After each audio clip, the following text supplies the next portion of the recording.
116점 잔치집엔 말석에 앉으라. 두 번째 내용은 이제 잔치집과 관련된 겸손한 태도의 내용입니다. 결혼식에 초대를 받았습니다. 그럴 때 맨 앞자리에 앉지 말라는 겁니다. 혹 주인이 말하길 여기는 더 귀한 분이 앉을 자리니 자리를 좀 비켜주세요. 그런 일이 있다면 좀 민망하겠죠. 그러니까 좋은 자리인 상석에 앉지 말고 뜻자락 아니면 중간 자락이나 말석에 앉아 있는 것이 좋겠다는 겁니다. 혹 주인이 이 귀하신 분이 왜 말석에 앉아 계십니까? 상석으로 앉으십시오. 그런 일이 생긴다면 그 사람은 더 높아질 수 있지 않겠느냐?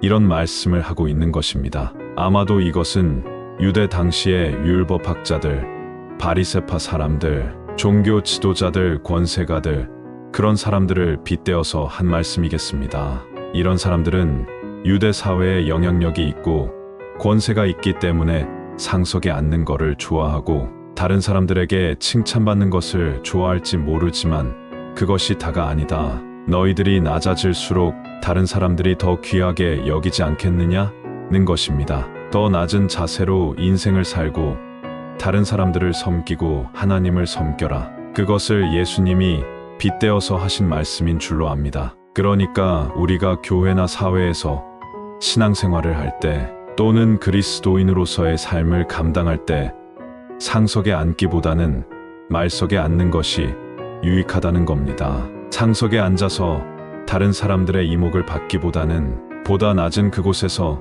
묵묵히 겸손히 있으면 남이 높여주지 않겠느냐는 것입니다. 대단히 중요한 거겠죠. 일반적으로 유대인에게 초정을 받으면 귀한 분을 상석에 앉히는 게 예의입니다. 동서를 막론해서 어디나 그렇습니다. 한데 귀한 사람이 상석에 앉지도 않았는데 정작 귀한 분이 말석에 앉으면 신뢰가 되기 때문입니다. 제 아는 목사님은 교회 앞 주차장 한가운데 주차를 합니다. 다른 차가 주차를 못할 정도로 말입니다. 한쪽에 대놓으면 다른 차를 주차할 수 있는데도 말입니다. 나중에 들으니 일부러 그렇게 대놓는답니다. 이런 졸부가 없습니다. 남에 대한 배려가 없습니다. 그런다고 저 차는 아무개 목사님 차네 차 좋네 그러겠습니까? 말은 안 하지만 누가 차를 저렇게 한 거냐고 하지 않겠습니까?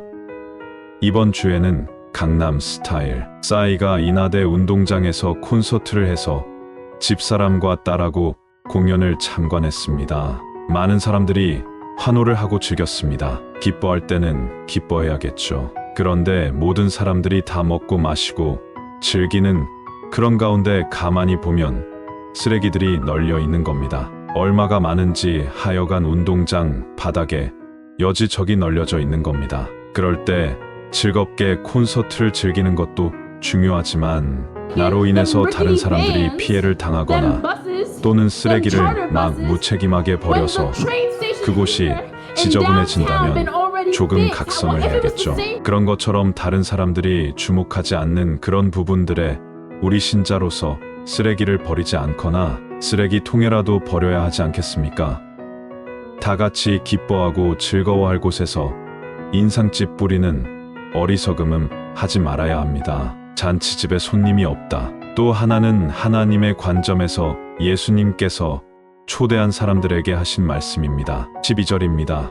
너는 점심인 저녁을 차려놓고 내 친구들, 형제들, 친척들, 그리고 부유한 이웃들을 초대하지 말라. 이들은 너를 도로 초대하여 보답을 한다. 오히려 잔치를 베풀 때는 가난한 사람들, 걷지 못하는 사람들과 다리를 저는 사람들과 보지 못하는 사람들을 초대하라. 그러면 너희에게 복이 있을 것이다. 의인들이 부활할 때에 보상을 받을 것이다. 이렇게 말씀을 하시는 겁니다. 그러면서 15절부터는 큰 잔치의 비유를 말씀하십니다. 한 사람이 말하길 하나님, 나라의 잔치 자리에 앉을 사람은 참으로 복이 있습니다. 이렇게 말한 것에 대한 대답입니다. 내용인즉 이렇습니다. 큰 잔치가 있었습니다. 마치 하나님 나라의 잔치와 같은 거죠. 그런데 그 잔치집에 사람들이 많이 와서 축하하고 즐겁게 먹고 마시고 기뻐해야 할 잔치였습니다. 주인은 음식도 먹고 마시고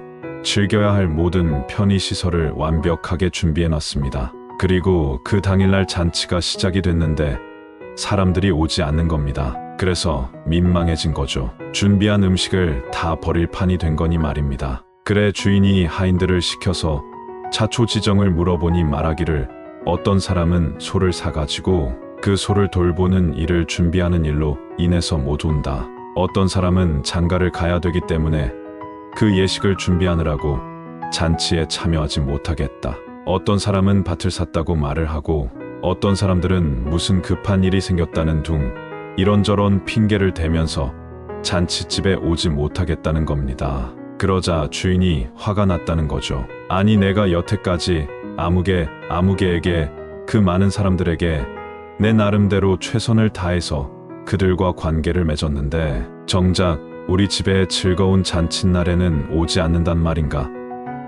서운하고 화가 난 겁니다. 그래서 하인들을 시켜서 가난한 사람들, 걷지 못하는 사람들, 보지 못하는 사람들, 잔치에 올 수 없다고 생각하는 사람들, 그런 사람들을 다 데려오라고 했습니다. 그런데도 잔치를 준비한 것에 비해서 사람들이 많이 안 왔습니다. 그러니까 주인이 다시 엄히 말하는 겁니다. 길거리를 돌아다니면서 보는 사람마다 다 데리고 와서 내 집을 채워라.